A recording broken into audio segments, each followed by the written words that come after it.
Back to our Idalia coverage. Flooding, the potential for flooding was a concern in Cumberland County. Let's check in now with Gilbert Bays next to what has become a common gauge for you as far as rising water levels. That's some moving water behind you.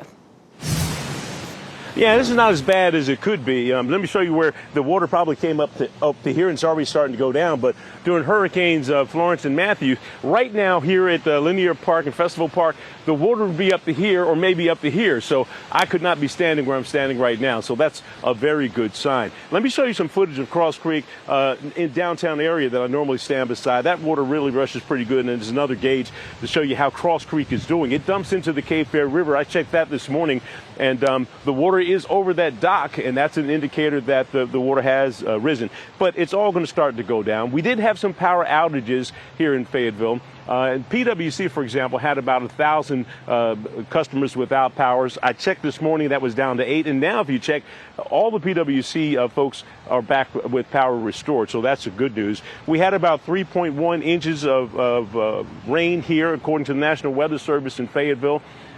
Fort Liberty had about 3 inches as well. So we had some minor flooding, but nothing to be too concerned about. The good news is right now that things are starting to recede. And as I mentioned last time, this is just a brush with a tropical storm, not a direct hit from a hurricane, which is a big difference. And so folks did heed the warnings. We only had 4 people, though, that went to the shelters that we had open. We had 2 shelters open. Those shut down at 9 o'clock. And so we're in pretty good shape down here. And I guess lessons learned, everything ready, especially for Cumberland County's emergency management. This was their first test of their new facility to have that up and operating. And so they got a chance to test that out. Everyone right now just getting ready for the next storm. Reporting live here in Fayetteville, Gilbert Bays, WREL News.